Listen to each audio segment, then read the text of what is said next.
আসসালামু আলাইকুম বন্ধুরা, আমার প্রিয় ভাই ও বোনেরা সবাই কেমন আছেন? আল্লাহর রহমতে সবাই ভালো আছেন। আমি তো আপনাদের বোন ভালো আছি। তো আমি সকাল সকাল আজকে প্রতিদিনের মতো প্রতিদিনে যে ভিডিও আপনাদের সাথে শেয়ার করি সেটা নিয়ে চলে এসেছি। তো এতদিন তো ব্যস্ত যাই ছিল বা অনুষ্ঠানের খাবার ওই যতটুকু ছিল খাওয়া দাওয়া শেষ।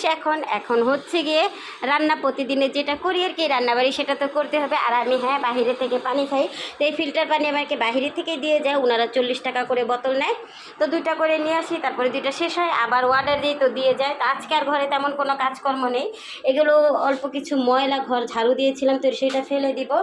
আর এখানে হচ্ছে কি গুঁড়া পাউডার, তো এটা থেকে ঢালবো। আর আজকে কাপড় চোপড় ধোয়া নেই।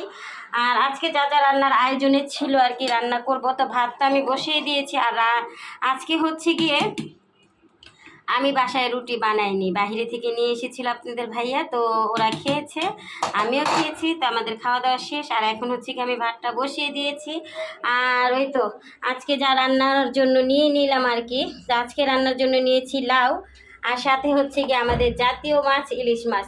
তো সেটা অত বড় না বন্ধুরা, ছোট্ট একটা মাছ, এই যে দেখতেই পাচ্ছেন 3টা টুকরা হয়েছে আর কি। তো এই ছোট্ট একটা মাছের দামই 200 টাকা চলে এসেছে। এটা নাকি উনি বললো যে 800 টাকা কেজি ধরছে আর কি। তা যাই হোক, আমি বলছি যে আমাকে একটু ছোট্ট একটা মেপে দেন, তো ছোট্ট একটা মেপে নিয়ে আসছি লাউ দিয়ে খাওয়ার জন্য। তো লাউ দিয়ে এটাকে রান্না করব।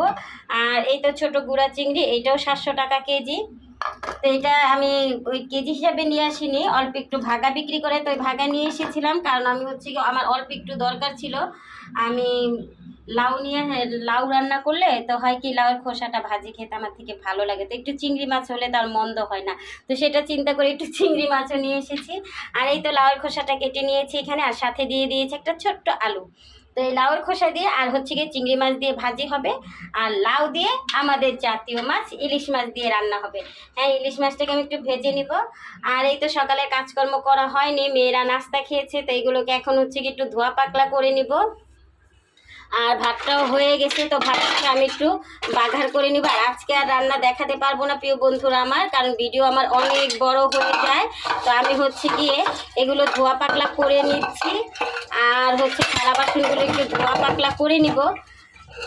আর আমার ভাতটাও হয়ে গেছে, তো ভাতটাকে আমি একটু আগে ভাতের মাঠটাকে একটু ঝরিয়ে নিই, তারপর হচ্ছে গিয়ে আমি থালা বাসনগুলো একটু ধুয়ে নিই। আর ভাতের ভাত তো হয়ে গেছে, তো ভাতের মাছটাকে একটু ছড়িয়ে নিই।